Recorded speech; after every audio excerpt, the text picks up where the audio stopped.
Buddies brand here today on the North American Weed Tour podcast. We've got special guest Dave Warden. What's up, brother? How are you? What's up, brother? Thanks for having me.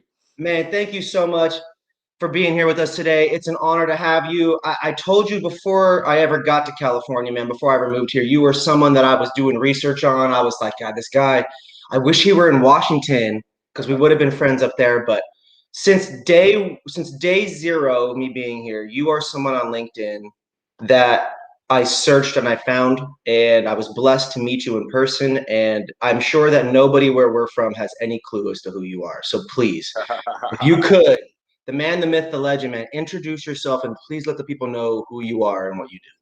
Well, I'm Dave Warden. I'm an officer for Accentian Labs out of Oakland. I'm actually based in Cannabis, but I've been in professional cannabis for about 14 years. Started out in retail, really high-profile dispensaries. Then moved to brand. So created a few brands. Then kind of filled a whole bunch of different roles. Companies that have filled all parts of the supply. So from cultivation to extraction to branding to retail sales and marketing. So had some exposure to the entire process here in California.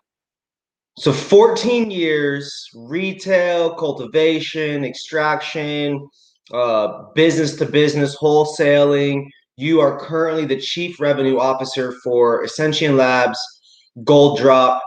And what I'm told about Gold Drop is that they are the most winning cannabis, I'm sorry, the most awarded cannabis cup winning cannabis company in all of California in the oil space. Is that correct? Yeah, it's actually the number. You think the number of cups and stuff might transcend all categories, but or wow. Dabs and Vape specifically. Joe and Sanosa, our founder, just went hard in competition in the Prop 215 days and has swept categories. He's swept, so first, second, thirds at HempCon, Chalice Cup, High Times, Emerald Cup. He just a happy competitor, really, really nice guy, brings a really great energy to it, and got the extraction vape space very early. I used to compete against him actually when I was at Nameless Genetics, and he was doing Gold Drop, and we had a lot of good nature competition. But dude is just on this tireless quest to make the world's best extracts and he works with a lot of great people. We're kind of trying to bring the collab culture back. Back in you'd get your best extractor and your best grower, and they team up with a retailer, and you'd have a three-way collab and enter that way. And we're trying to do more of that. Right now, this morning, I'm actually puffing on a Nug Run Fig Farms collab. Yeah, look at that, man. That oil is beautiful. Fig Farms is super hype, especially up in the Bay, known for super bomb weed. And we've done collabs with Lemon Tree, Compound Genetics. We're working on one, State Flower. So really just trying to bring back that legacy fun. The industry's gotten really competitive and possibly a little less fun than it used to be. And we're trying to weed is dope. Concentrates are fucking dope. We're just trying to get people hyped about it again and sort of bring back the fun for the operators and stuff. The great thing about collabs is you really just get 2 or 3 people that are really good at what they do and just go for it. Let's see what happens, Yeah. And it's a great reason to team up with people and be excited about stuff. So we're just trying to bring that vibe back. And, I really appreciate the work you guys are doing at Respect My Region. With the music and the culture and all that stuff. It's like we get lost in the sauce on the business part, spreadsheets and business plans and all that stuff. And it's supposed to be fun. And sometimes we forget that. And so for all the work you're doing, I appreciate that, brother. For real. It means a lot. We don't come from selling weed in the trap like that. The majority of our team, we don't my business partner did a little of that, and you can look into his background and talk with him about those things. But the majority of us don't come from that. We come from, standing outside of concerts, standing out at a concert and being like, man, I don't want to drink.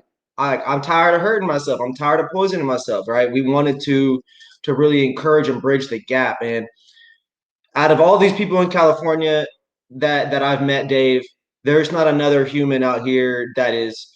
Now, obviously, we're got a little bit of an age difference, but like, there ain't another person up here that I truly look at that's like, you know what, this guy would sacrifice a lot of his own personal well-being for the betterment of the industry. Now, would you do that every day of every second?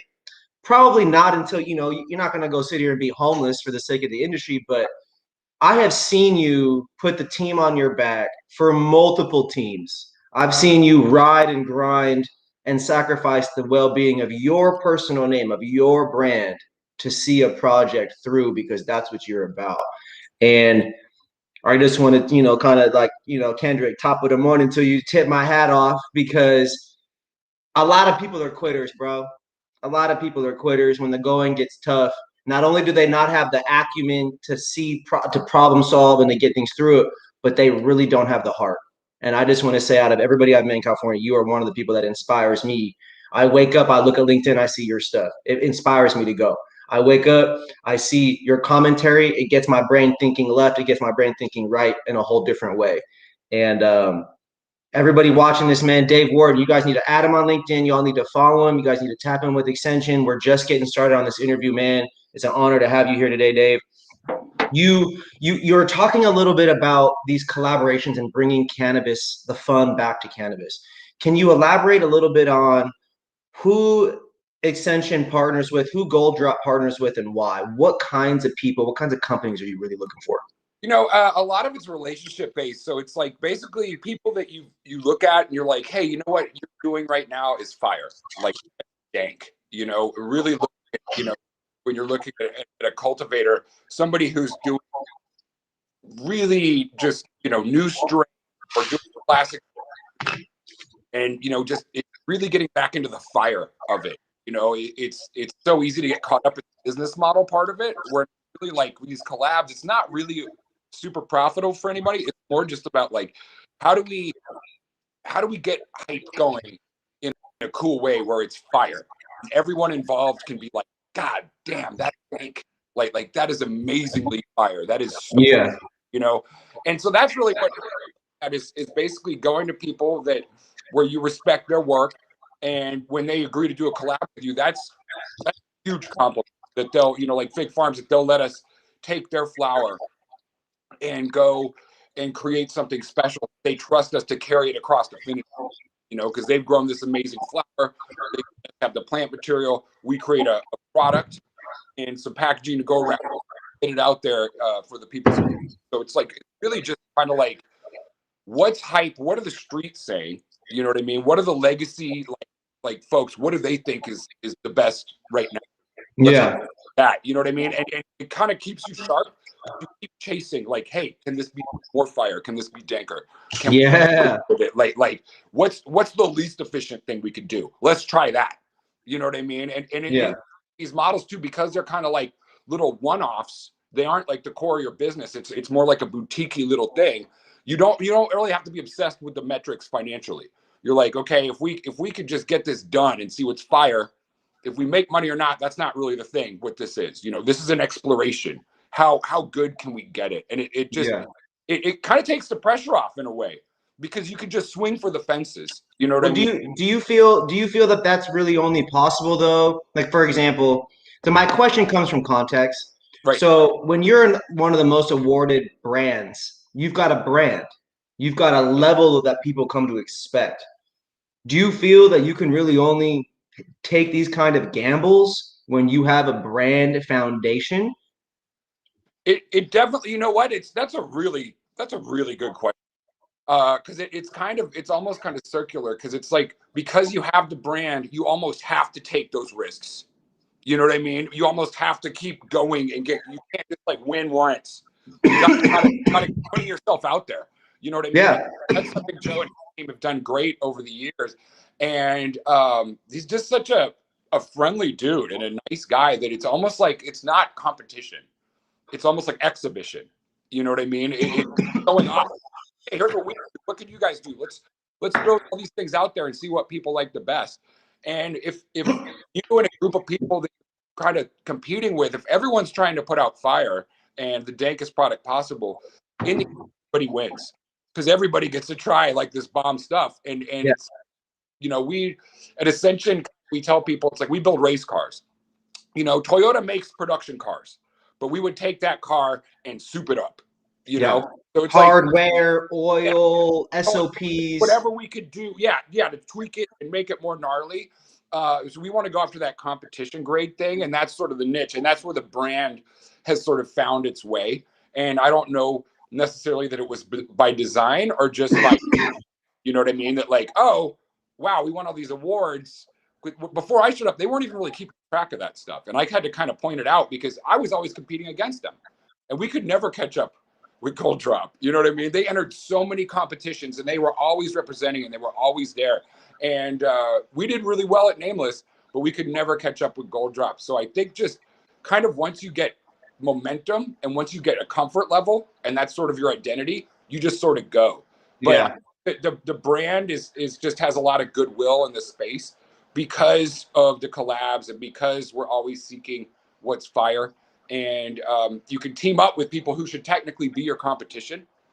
But it just, with this brand, what the great thing about it is people trust that we're going to go for something great. You know what I mean? Yeah. Willing to work with us. And it's been really being on the outside of it, you know, competing against this brand and then being on the inside of it and being like, oh, wow, this is exactly what I expected. This is super cool. Yeah.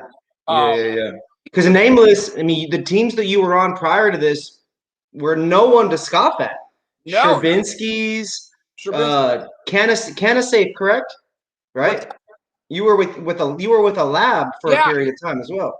Right when they were blowing up, I was doing some marketing support for them, and no, I've been really lucky to kind of just sort of end up places where it's like industry leaders, and I get to sort of work on the cutting edge, on the bleeding edge. You know what I mean? Like, and you're kind of doing that now too. You know, with buddies and stuff, and some of the products you guys are making, some of the products we're making are kind of new and advanced, and I, you know, having the opportunity to sort of present those and bring those out. Is great. And I think I love weed so much, and just like you, that when I bring products out and it's people see how excited I get, I'm like, you know, look at this thing. This thing is so fire. Oh my God, let's talk about this. And you know, I get excited, and I'm legitimately excited. And I think that excitement and that sort of like juvenile joy and innocence about it is sort of kind of what's kept me engaged in the game, and also kind of kept me effective as a brand promoter and a salesperson, really. Juvenile joy. I call it the authentic amplification, baby. Come on, man. Yep. The juvenile joy, because it's like if you got a weed product and it still brings you, remember, we always say, hella people say this, bro. I wish weed would hit me like it used to hit me. I wish the weed smacked me the way it hit me that first time. I wish I could get high like those first couple times I smoked, right? How many times have we heard people say that over the years, right? The reality is, great product can bring bits and pieces of that back. Sure. Yeah, you can get certain terpene profiles can really bring back that psychological experience, that chemical reaction in your brain. Yeah. And Gold Drop Accentian, when you are working with good flower in, good oil is going to come out. And when you're used to building race cars, all that flour and all that oil is consistently going to be at a higher level tier of quality. Yeah. And you guys, Dave, you know, I remember going back to the first batch of flour you guys gave me at Sherbinsky's. Remember the first event that I physically saw you at with the cannies, right? Sure. And I remember just looking around and being like, you know what, this is really what it's like when you surround yourself with the true top tier, right? Now, people always go in and out, right? Companies go in and out, right? Accentian and Gold Labs, they weren't even Prop 64 until the last year, right? Yeah. So that is the ebbs and flows of the nature of this industry. Oh, sure. I mean, yeah, you pop in and out, and I think in anything, in any endeavor in life, you know, you're going to cycle. You're going to hit the top and then take a step back and regroup and take another run at it, and then hit the top and hit the. And, with the cannabis industry in California, like, it's been really hard for legacy consumers to find, like you're saying, fire that reminds them of how dank everything can be. And hard, honestly, from a business perspective, to do things at scale where you can supply a large amount of consumers and keep the quality up. What we cultivation part of it, particularly, it's really hard to grow flower in a football field size room. You know, like what the weed like we came up with was grown in bedrooms and garages and very small controlled environments, you know, and it's been hard for people to scale that to a giant operation where you can grow enough to make enough money for your staff and yourself. And I think people are starting to figure it out. And so, you know, fire, like you said, the fire and fire, like getting better weed. We have access to better flower now, I think, as consumers. And the prices are going to start coming down too. You know, that's a really big obstacle to get people out of the black market. They can get bomber weed cheaper, black market, you know, and get the weed bomber and the weed cheaper on the legal side. Hopefully be able to draw some of those people back into the legal market so that we can kind of try and do some more mainstream like promotions and events and engage people like kind of the way I think envisioned it. Like, hey, it'll be legal. We could do all these things out in the open. And so hopefully we're calm enough again that we can draw everyone back in, you know? I think, and you know, to that point, right? Patient access comes with more taxes. Patient access comes with more costs to these businesses. There are ugly sides to this industry, even though there is a lot of good coming from it, right? Sure. I know if you being here for 15 years in the industry, you've had to have seen a lot, man. You've had to have been through a lot in the retail. No metric, no tagging, none of the shit that people hate here the most. You know, where we come from too. It's all, I always like to bring this up to people when I talk about California. Where we come from in Washington, we had day one tags, and like our rec industry 2015, it was day one. You couldn't, you know, we had the same issues, the supply chain at first, $75 aids and crazy tag, you know, whatever the crazy tax situation was on day one. They went and rewrote it. I cannot wait for the day that California finally unites and decides what version of recreational y'all really want to get behind. Because NorCal wants the old way, SoCal wants the old way, but the middle of the state who doesn't really have access to cannabis like that, they don't have delivery everywhere. They don't have safe, compliant, legal, lab tested for patients, making sure we're not going to get sick during this crazy COVID shit or whatever. Like, we need safe, compliant weed these days. Yeah, the learning curve has definitely been from an industrial standpoint. It's really, really hard to run a campus in California, and I like well with the tax burden the way it is. It's really, really difficult to do it. There, you know, I can't my own shop, not without corporate and huge budgets and all this. Like, I would love to open my own industry and just go mom and pop with it and deal with the consumer straight up, but like set up for corporations and a lot of the things people in social equity and stuff like that are being completely bungled. They aren't actually really helping get access to, you know, so that they can participate in the industry. Yeah, it's really not working. That's unfortunate, but because it's hard. Back in the day, we come up with a brand, print out some labels, and have that brand on the shelf in a store by the afternoon. We did it all the time, and we would just experiment and see, hey, will people buy this? Hey, let's put this oil and this weed together. Let's create this product. Let's see how people respond to it. And we were able to just throw it out there and see how people responded. And it was much faster to sort of bring a product to market or a brand to market. You know what I mean? Now the arc of getting that done is much longer. And by the time you get your product together and compliant and through the supply chain, that trend may have passed. You know what I mean? Like, this week, this one kind of product could be hot, but it takes you 6 months to get it out. And by get it out, everyone's already done it and no one cares anymore.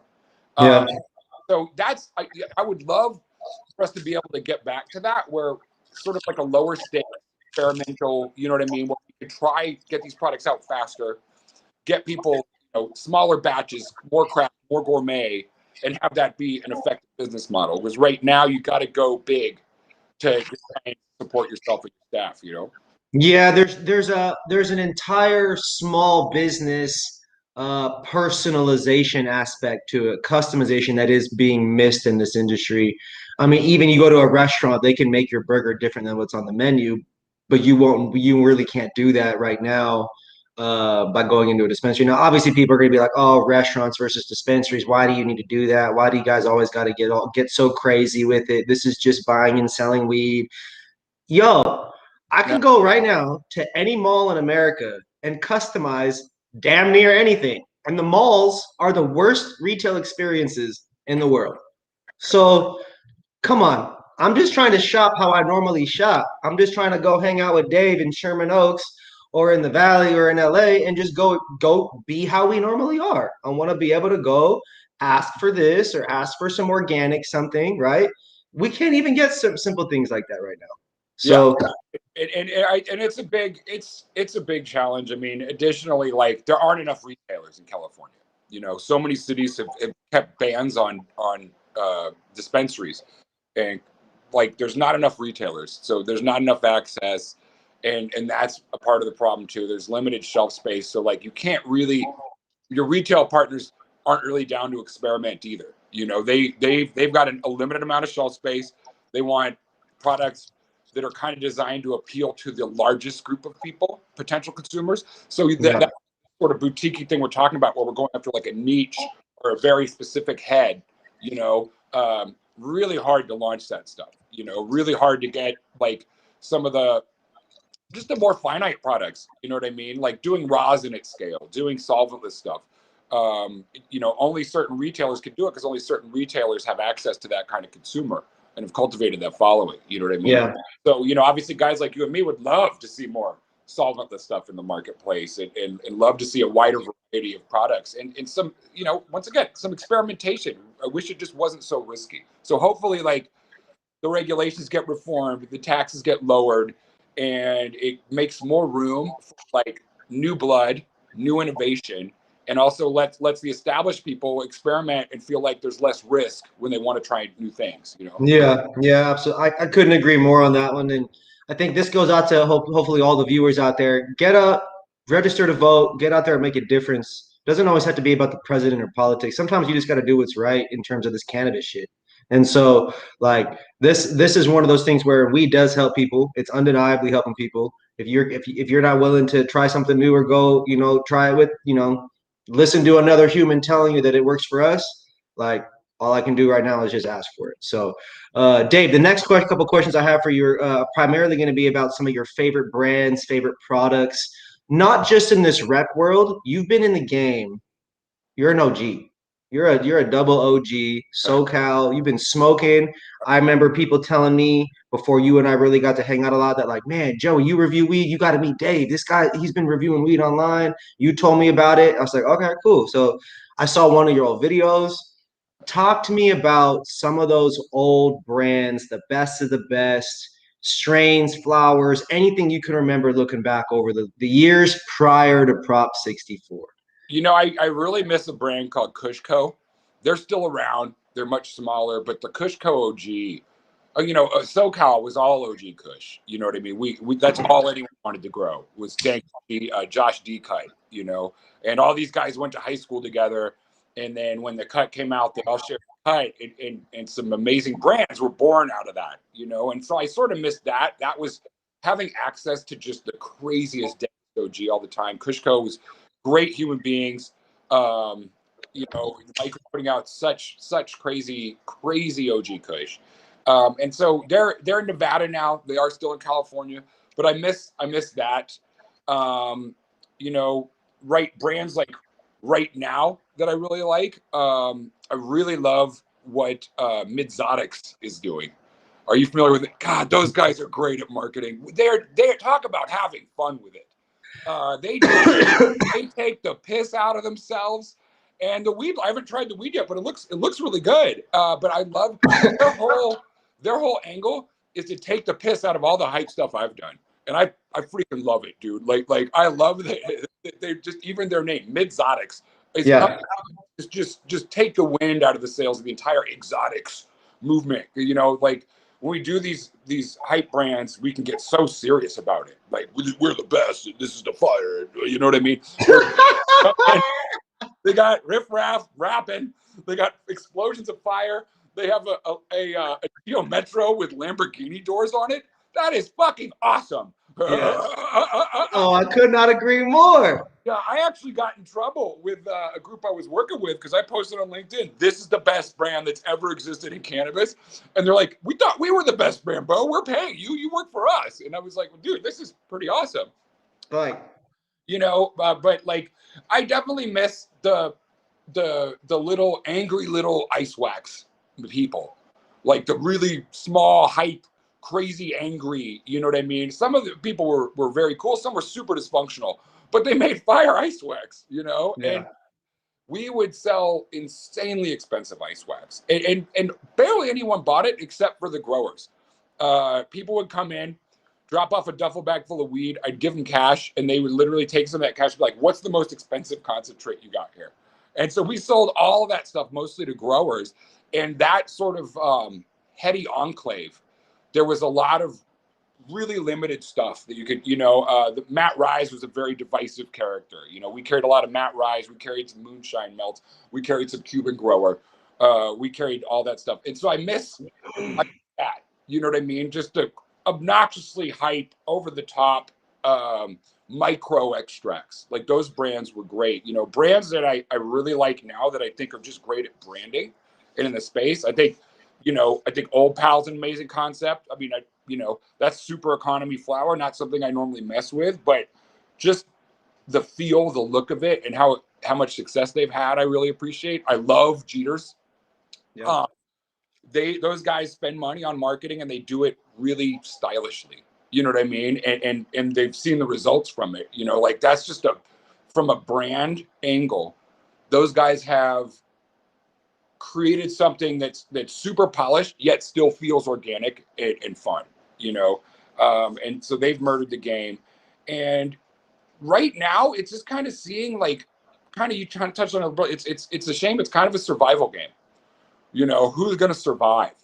And we're going to lose a lot of cool intellectual property along the way of people that like were able to do a cool brand, were able to do a cool product, and just couldn't make it through all the various hurdles. You know, it's just like there's so many like regional restrictions, and I know people who've gone out of business waiting for a fire inspection. You know, waiting for their local permit.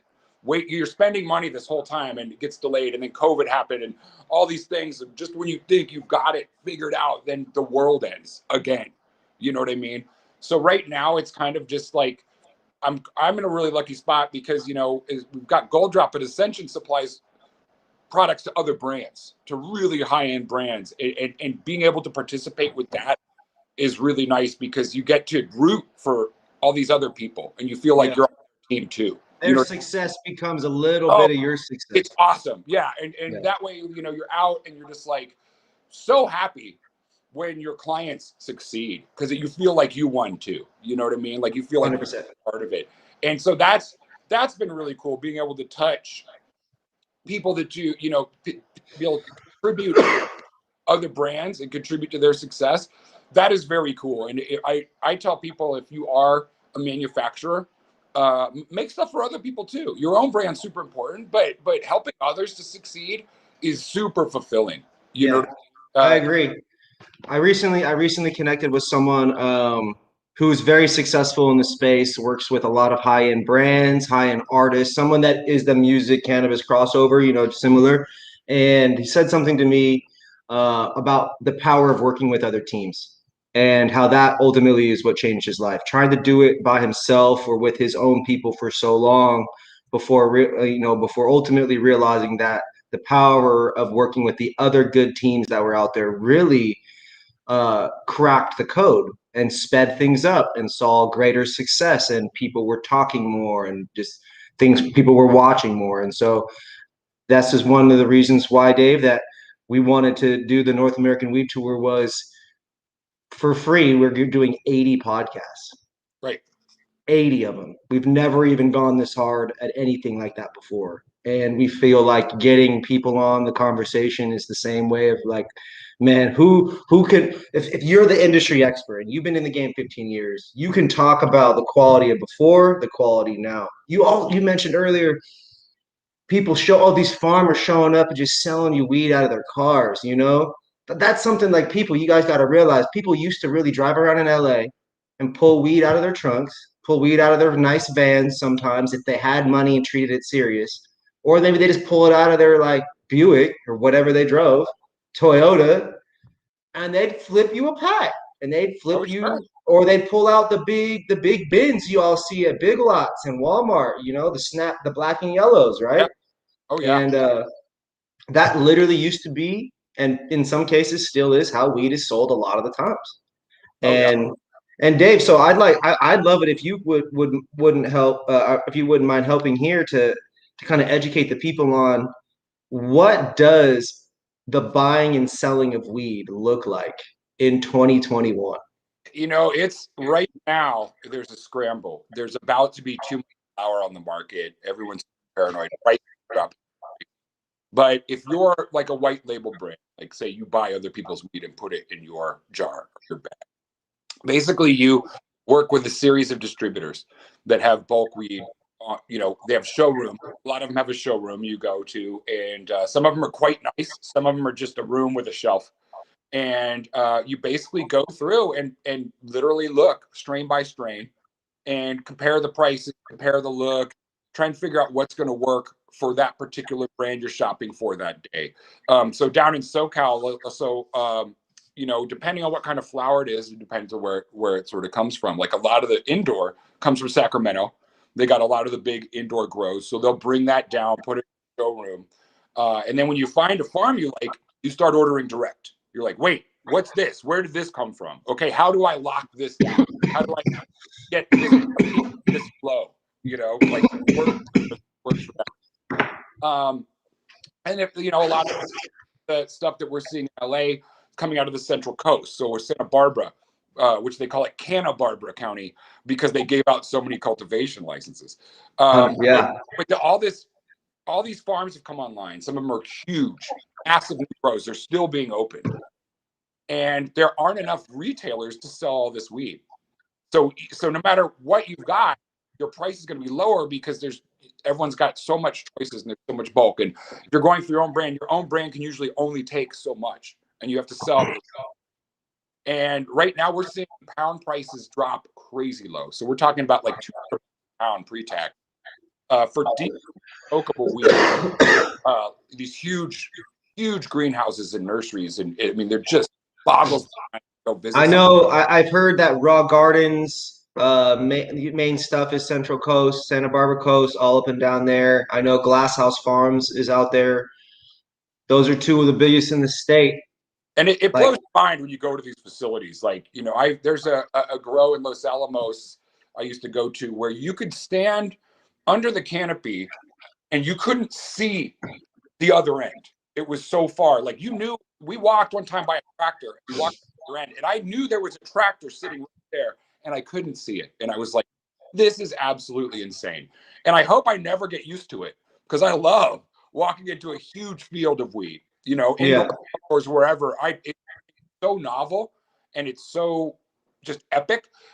Unfortunately, fortunately for the consumer, unfortunately for the brands, there's going to be too much flour, and we don't know what's going to happen with it. So right now, we're already seeing people selling flour for less than they cost them to grow it for, and that's obviously not sustainable. And just because there's no place to sell it, there aren't enough retailers, and because there's so much being grown, there's a lot of anxiety right now in the California industry. Like if these prices drop lower, how many people are going to go out of business? The smaller farms up in Humboldt and stuff that they finally just converted. They've been selling yeah, they black. just made it. We're on this other side of COVID, right? We're on this better half, supposedly, right? They showed up to the party, the legal party, and like, okay, we're ready to do this legally. We're ready to pay tax. We're ready to do stuff, and the market fell out right from under them. So there's a lot of fear that some of these smaller growers, no matter what kind of flower they grow, whether they grow economy or craft or whatever, aren't going to be able to survive because the price is going to get too low that they can't these bigger corporations, they have funding to support them, but they can also do things at a scale where if they can just make a few bucks on a pound, they're making so much, they're growing so much that they can still technically survive. Whereas these smaller farms, we're not sure what's going to happen. And kind of, it's going to affect the whole industry. But right today, this minute, there's a lot of anxiety because every year, croptober comes, October, November, the price of flower drops. But this year, the price of flower already dropped. And usually there's a drought in the summer. Not this summer. There's weed everywhere. So we've really seen this dynamic before. And there's still a lot of illegal cultivation going on. They keep busting them, but they keep popping up like mega illegal grows that are bigger than Did you see that video, the viral video of the garbage truck crossing through an intersection in downtown LA again?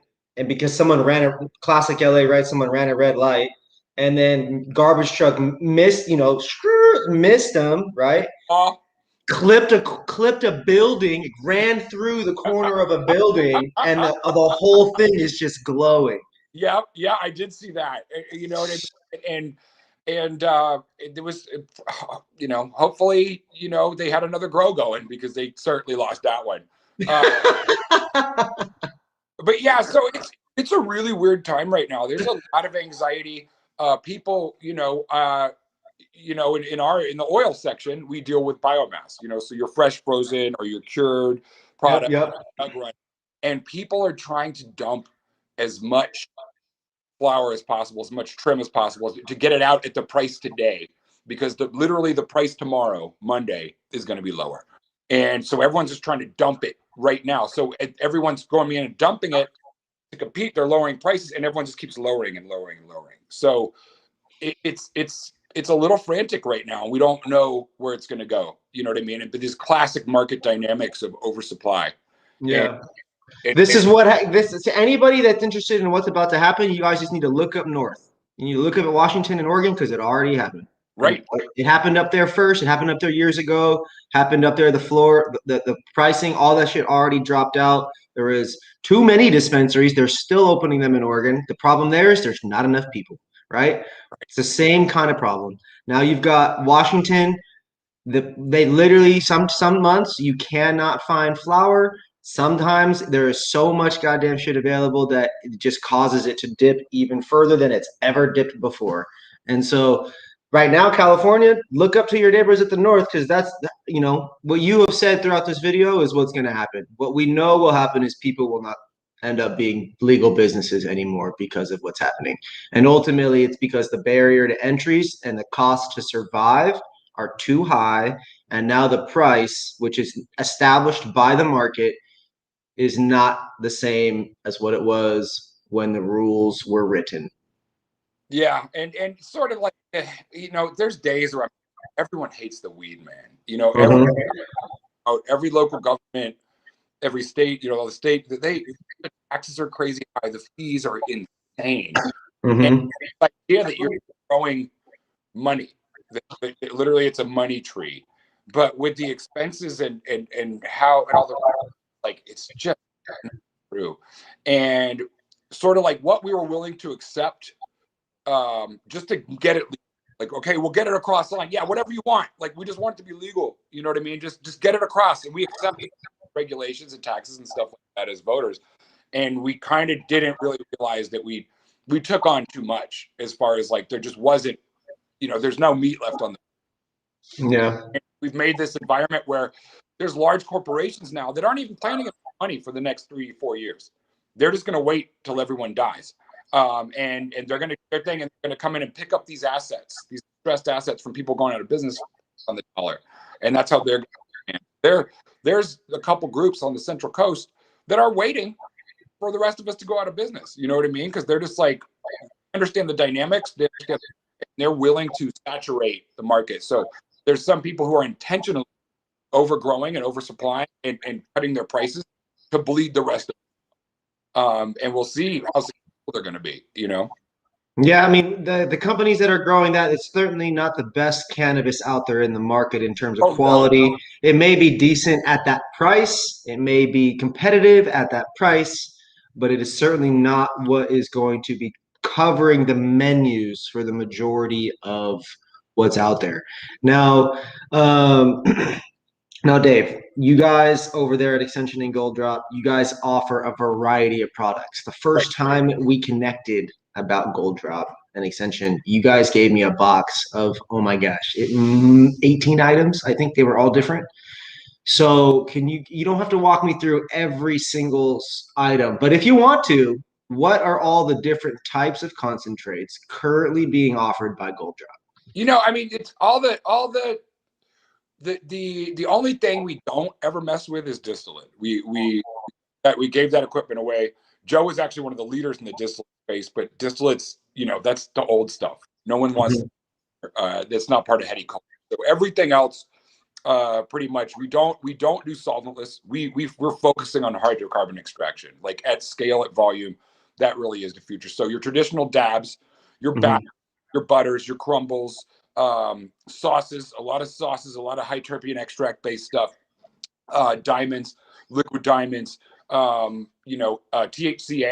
We do a lot of THCA, and just everything that's sort of based around ultra pure plant essence. So for the Gold Drop line, we do vapes and dabs, of course. We've got a premium, like a live resin themed line. We're doing nug run stuff. Not many people are doing nug run. It's too expensive to buy a pound of smokable flower and blast that. But once again, for us, it's really about the quest for excellence. Yeah. So to do that. The vapes, won a lot of awards for the vapes. This is Can you hold it up a little closer for us? Ooh, look at that color, everybody. There we go. Hey, that's a dab in a card if I've ever seen one. Yeah, so this one, and what kind of we do with our battery has a sesh mode that's super low temp, sort of that waste it to taste it vibe. So what we put on the sesh mode, lowest possible power, and just so we can get the terps unbruised. A lot of carts are a little too hot and it bruises your terps, and it's all about the terps. You know what I mean? Getting that flavor and getting that sort of pure flower experience, something that we've been working on for a long time. Joe's been making carts since 2014. He was the first person to put cannabis terpenes into a cart. Before that, it was only botanical terpenes, which is stuff made from fruit and plants that are non-cannabis. That's how we flavored everything. And he was the first person to do that. So he's kind of been on this cutting edge of sort of terpene-centric extraction for a very long time. And really what kind of with our process and the way we do things, everything is based around the terpenes, because the cannabinoids themselves are rather robust. It's like a polymer, it's with the terps is the secret sauce, and you want to preserve those and protect those, and as much as possible keep them away from heat and keep them away from oxidation. And so that's sort of like the theme of our line, dabs and vapes, is definitely terpene focused. And a lot of premium brands right there have the same philosophy, that because that's, you're trying to deliver that flower experience, and vape allows you to literally concentrate the flavors and the power of the plant. And so like we a lot of people in the vape space kind of just vape because it's convenient. You know what I mean? Vape anywhere, you can get away with it, and it's really just about giving them a buzz. But if you can give them a loud, terpy, flavorful as well, then the vape thing can actually become a destination as opposed to just a convenience thing. Like, I'm excited. Vape. It's the growth of a customer. A lot of people, a lot of retailers, they're okay with customers coming in and just buying whatever they buy. And that's okay, but it's not, because those are the businesses that are going to just kind of be hanging out, and then eventually they're going to get squeezed and bought because someone will come in with a data-driven traditional retail with some science approach. In the end of the day, like 10 to 15 years, 7 years, whatever it's going to be, it's already happened in the other states that have been doing this for 10 years. It's going to happen everywhere, no matter what, because the other retailers, they do what they do. They have more money. They're already funded, these big companies. Yeah. So Dave, so you guys basically do everything except for distillate. Now, can you walk us through, while I have different experts on the podcast, can you walk us through live resin, live rosin, some of these different some of the most commonly confused types of extracts and just a couple of the key differences. Well, live resin, basically you're cutting down a fresh plant. You're getting some fresh growth. So you don't want that point. Once it's dead, you're trying to lock in as many components that were alive and literally freeze them in time. And then you extract that hydrocarbon extraction, which is, butane, propane, stuff like that. You're trying to get that fresh essence out of it. So with your fresh rosin, that's a heat and pressure extraction. So you're literally fresh cut plant and you're squeezing it with some heat and pressure to get that fresh, lovely sap out. So, and then obviously there's people who are still doing traditional water hash. Not as popular these days. Used to be a huge segment of the market. Water and ice. To break the trikes off of that and run it through, So really it's like you've got your fresh market, which a lot of people perceive as, fresh frozen or fresh rosin is the best way to do it. I personally prefer cured resin. So cured resin would come from dried tram or dried flower. Because with fresh frozen, often what you're doing is cutting it down early because they're trying to get an additional harvest in every year. So if you're stuck at 4 or 5 harvests a year and you're cutting it down a few weeks early, it keeps the concentrates really bright and pretty, but it doesn't give them a full expression of the terpenes. So when you let the plant go full term, let it grow to its full potential, and then you cure it, I feel that those terpenes are better. You know what I mean? Because it's a full expression. And you dried it out and you've cured it and you've let it evolve. Smoke wet flower. We smoke cured flower. And a lot of those expressions of flavor come out as the moisture leaves the plant. So really, right now, live resin and live rosin and fresh frozen and all that stuff, it's super hype and popular, and people equate that with quality. What I'm saying is that as the consumers evolve and more education out there, people will see that it's just different styles, and you might like the other. But just because something's fresh frozen or something's live resin doesn't necessarily make it superior to a cured product.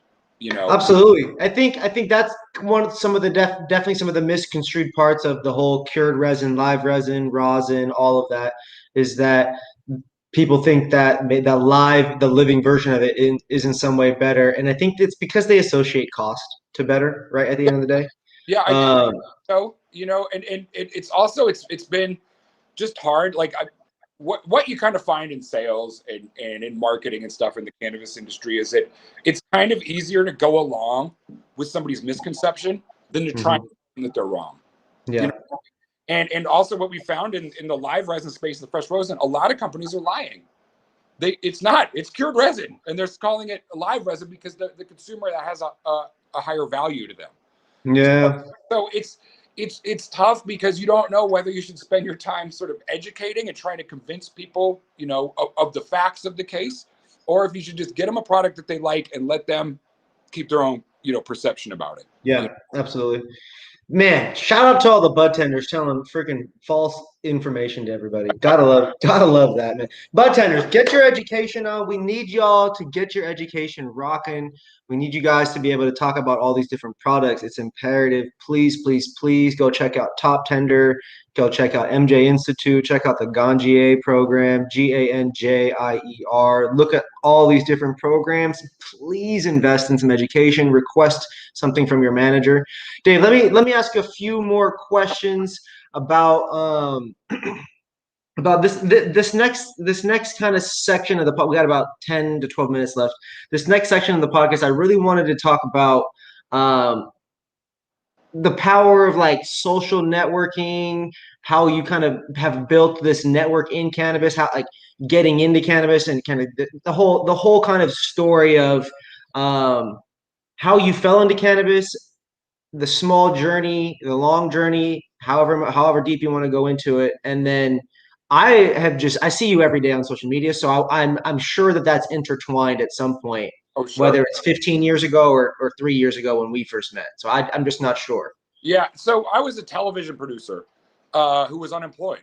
A lot of the television work at that time, I was doing low budget cable shows and had gone to other states for tax rebates and stuff like that. So I was an unemployed television producer, and I had some data from one of my jobs from this NBC thing. They were trying to do like a YouTube thing. So we had all this user data. And at the time, it was like all people wanted to see on the internet was porn, kitty cats, and like girls blogging. And I was like, well, I don't got any, access to much of that stuff, but I can get some of the best weed in the world right down the street at all these shops in LA. And so I was like, oh, I'll do a weed report, and started doing the weed report on YouTube. Did that, that caught on because I was one of the first people to use my real name. Everyone was like Stoner Monkey 95. Yeah. Like I was Dave Warden, and I realized that Jack Herrera had gotten famous partly because he'd used his real name. That was a ballsy move. You know what I mean? And it was still kind of edgy at the time. It was against the grain for that era, for really, sure. You weren't supposed to, let people know who you were or where you were. But I was so small time. It wasn't like I had a grow house or anything. I had an ate the weed. You know what I mean? Concentrates. Started doing that. That led to a bud tending job. And in 6 months, I was managing 2 dispensaries. I was so into it. So that the weed report was on YouTube. And then, Facebook was big at the time and all this stuff, and just sort of built off that. And that people were watching these videos and being like, I want to see this guy's store, or I want to bring some of mine to this dude and see what he thinks. Yeah.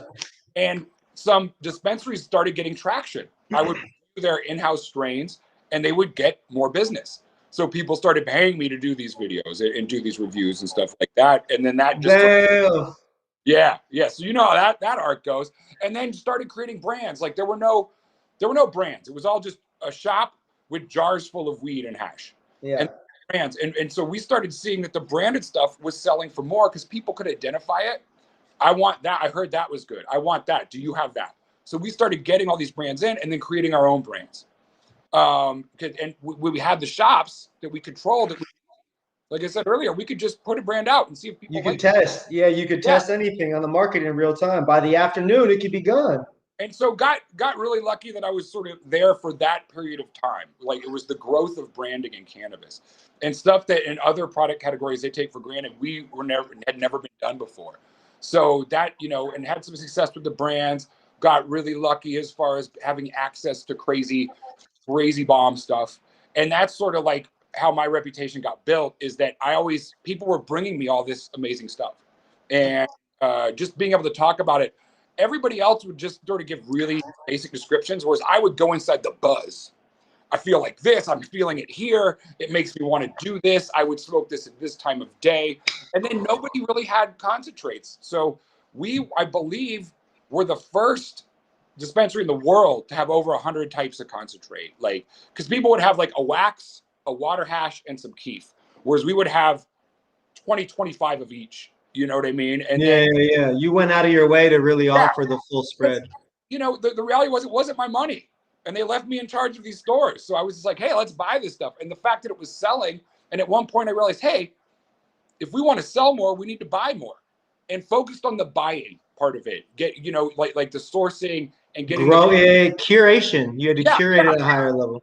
And that way we were able to get foot traffic and volume to support a wide array of products. And, there were brands coming out of Colorado at the time, like Bang and Opan and stuff like that.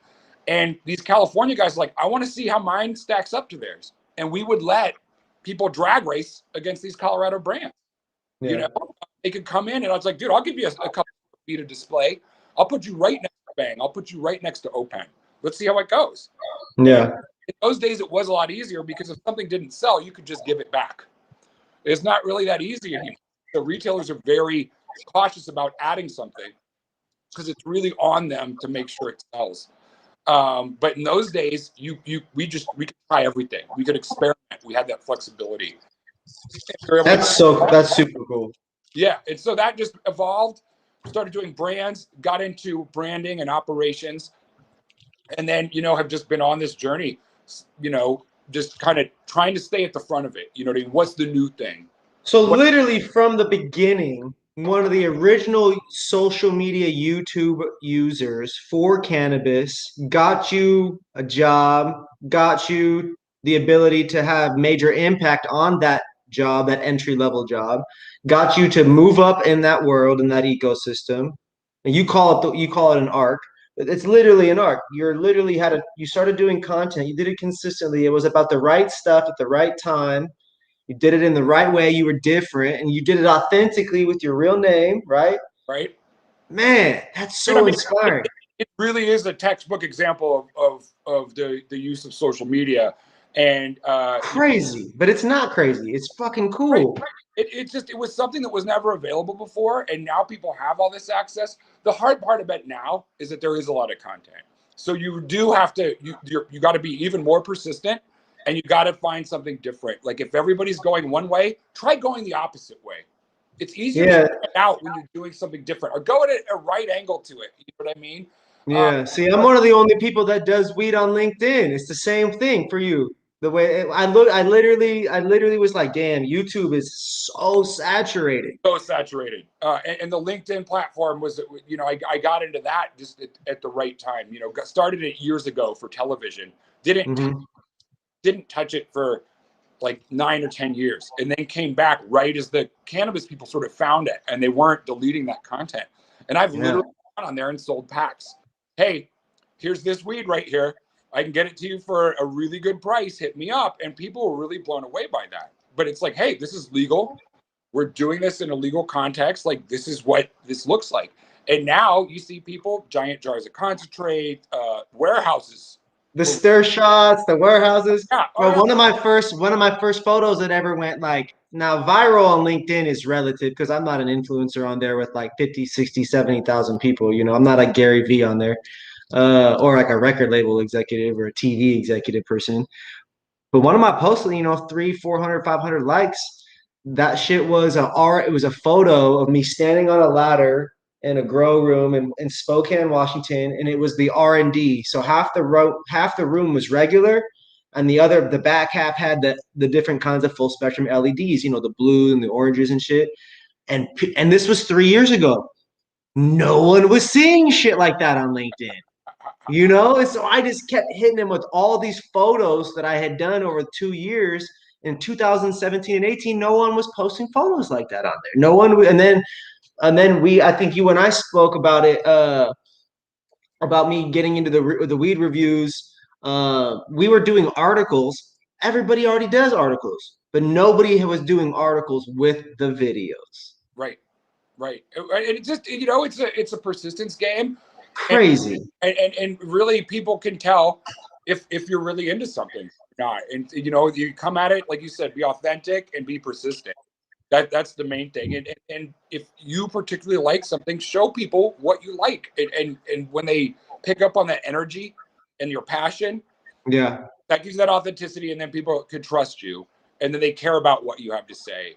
But it's definitely, while it is a lot of noise and a lot of content out there, there's also a lot of access, and there's also a lot of new channels to do it on. So like, I definitely tell people, like, if in any industry right now, you need to do social media, you need to get comfortable with it and figure out what your niche is. And I think with you standing here right now, there's the brand of Dave Warden. People know who you are. You're a figure in the industry here, obviously, at this point, but you operate your marketing and your social media in a way that's unique and different from how brands operate. And the way that you do it, honestly, is more effective, in my opinion, because of you prioritizing LinkedIn over other things. What most of these companies forget, so first off, for people that are watching, these cannabis companies get deleted all the time on Instagram, right? It's a known fact. And then they go on LinkedIn and they complain and they whine and they ask for help, right? It happens every time. We got deleted too, right? It happens to us. We're on our second account. I've lost two personal accounts that have both been at 10K. Like, it's a thing. The difference is, though, is what are you going to do to pivot? And instead of you look at the market, and instead of going on Instagram and selling packs on Instagram or trying to get customers to come to your store, whatever it is, here you are on LinkedIn, and here you are becoming the chief revenue officer for the most awarded Cannabis Cup winning brand, and you dominate LinkedIn. You don't dominate Instagram. You don't dominate Facebook. You're on these places. Yeah, but yeah, it's you're right. I found the place where it was a good forum for me, and where my message was being received by a group of people who mattered. You know what I mean? Like in my particular segment. And so like there's a vibe. Every social media platform has a vibe. You know what I mean? And the vibe I was putting out matched the frequency of sort of what people wanted to hear on LinkedIn. And I think that like part of it, you know, I delete a lot of my posts. I really do, because people like we were talking earlier about the misconceptions and stuff. People don't want to find out that the world isn't flat. People don't want to find out, you know what I mean? And you sometimes when you challenge those conceptions, that people get can't hear your message anymore. So figuring out sort of how to keep that going. There's a balance. There's a balance of that for sure. Absolutely a balance. And I delete more stuff than I post, because a lot of it is just too much truth. Like you wouldn't mind it. But I go into social media knowing that half the world has no clue what I'm talking about, and the other half knows more than me, and then that's 100%. I'll say that another half of the world has what's it's a famous quote, has no fucking clue what's even going on.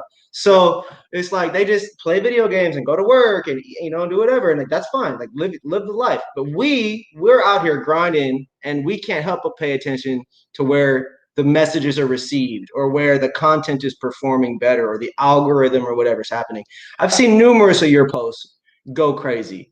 And so to anybody that watches this, make sure you guys go at Dave Warden, connect with him on LinkedIn. Don't come at him with no bullshit. Don't come at him asking for free consulting. Engage with his post, like, comment, soak up the free game. There's tons of it. Look at his connections. It's all super valuable. Dave, the last question I have before I'm going to try to make this a consistent thing, but I want to hear about your first time smoking and what convinced you. What was it that got you to do it? We were bored, suburban Virginia. And I was 15 years old, and we got kicked out of a camping ground for drinking, and we couldn't go home. We didn't want our parents to know that we got kicked off this camping ground, and somebody gave my brother a joint, and he let me and my buddy try it. We were 15, and it was just like seeing behind the curtain for the first time, man. It's like, wait, this is amazing. I felt so alive, and I felt like I'd never felt before, and I was upbeat and happy, and I was like, if they're keeping this from us, what else are they keeping from us? And it was about, the weed was the vehicle, but it really just taught me to question everything. You know what I mean? Like what am I being told? What's society saying that might be a lie as well? Are they lying about everything? And so for me, that's what it was. I mean, I just remember it was like my face was pushing out with tingles, and I felt like my soul was bubbling out through my eyes. And it was glorious. It was obviously it completely changed the direction of my life. And now it's like I'm made of weed now. I do it for work. Dave Warden equals one full cannabinoid. I do it for work. Here we are on a Sunday with my homies. A lot of my relationships are based around this plant, a lot of my friendships, and I'm holistically in. Like, it changed my life that much. And from 15 till now, pretty much have just been a daily user of cannabis, and honestly, it's definitely improved my life in a lot of different ways. You know what I mean? It is my substance. It is my mana from heaven. Beautiful. Well, Dave, man, I really appreciate you being on here today. Thank you so much for sharing all the game, for sharing some insights into your life and all that. I very much appreciate it. It's an honor to be a friend of yours and to be able to, sit next to you and smoke good whenever I go feel, nervous about being around all these rich people and cannabis and shit. So I appreciate you, man. Thank you so much for being here. Thanks for having me on the show. Love what you guys are doing, and much love, homie. We will have you back on later this year. We are going until December. So I'll definitely have to touch base with you here after Croptober. Maybe you can give people a good perspective on what's happening in real time here over the next 2 months. So, all right, brother.